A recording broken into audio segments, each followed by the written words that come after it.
यशस्वी प्रधानमंत्री श्रीमान नरेंद्र मोदी जी के नेतृत्व में जिस प्रकार से देश ने दुनिया के सामने अपनी तस्वीर बनाई है वो वाकई अद्भुत है। और प्रधानमंत्री जी सभी क्षेत्रों का समान रूप से ध्यान रखते हैं। वैश्विक उथल पुथल के भरे माहौल में भी वो अपने देशवासियों का, उद्यमियों का, गरीब से गरीब आदमी का, हेल्थ सुविधाओं का, प्रत्येक का ध्यान रखते हैं। जैसा कि उनने 15 अगस्त के अपने लाल किले की प्राचीर से उद्बोधन में कहा था, यह अगले समय में बहुत अच्छी सुविधा मिलने वाली है, बहुत अच्छी सौगातें मिलने वाली है। और हमने देखा 1 महीने से भी कम समय में कल जीएसटी की बैठक माननीय वित्त मंत्री जी के साथ जो हुई है, जिस प्रकार से उन्होंने अपनी चीज़ों को कहा है और अगले नवरात्रि से वो लाभ मिलने वाला है 22 सितंबर से। और कितने प्रकार का लाभ है ये गरीब से गरीब आदमी के लिए। ये हमारे लिए ज़्यादा आनंद की चीज़ है कि जो मध्यम वर्गीय, गरीब और कई प्रकार की सुविधा दिन उपयोगी में जो हर कोई व्यक्ति भी लेता है, उन सबको भी इसका लाभ मिलेगा।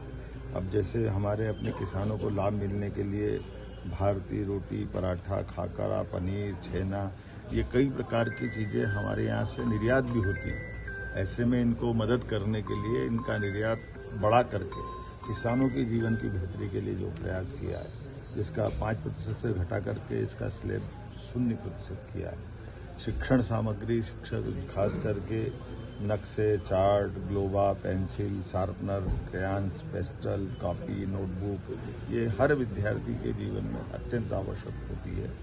ऐसे में विद्यार्थी वर्ग को भी ये शिक्षण सामग्री की 12% से 0 की तरफ ले जाना, ये हमारे नए युवाओं की दृष्टि से बहुत उपयोगी निर्णय है। कृषि उपकरणों के लिए जैसे मैंने कहा कि कृषि सेक्टर हमारी पहली प्राथमिकता है। ये पूरे दुनिया के माहौल में भारतीय कृषि व्यवस्था को, कृषि व्यवसाय को इन आर्थिक बड़ी ताकतों से बचाने का प्रधानमंत्री जी जो लड़ाई लड़ रहे हैं, वो उनने अपने जीएसटी के माध्यम से भी वित्त मंत्री जी को निर्देश दिए। उसका परिणाम दिख रहा है। इसको 18% से 5% करना, जैसे ट्रैक्टर के tyre, parts, biopesticide, micro nutrients, drip irrigation system, sprinkler, कृषि, बागवानी, वानिकी मशीनें जैसे जो भूमि की तैयारी, बटाई, कटाई इत्यादि सभी क्षेत्रों में जो काम आती है, इस पे 18% के जीएसटी से घटाकर 5% करना, ये हमारी प्रतिबद्धता बताती है। हेल्थ के सेक्टर में स्वास्थ्य के लिए हर व्यक्ति का स्वास्थ्य अच्छा हो, इसलिए इसको भी 18% से 0% तक ले जाकर के सभी प्रकार के हेल्थ इंश्योरेंस की पॉलिसियों को इसमें 0 किया है। और साथ साथ कैंसर से लगा करके ऐसी बड़ी जितनी दवाइयाँ, उसमें भी 0 तक ले जा करके जो राहत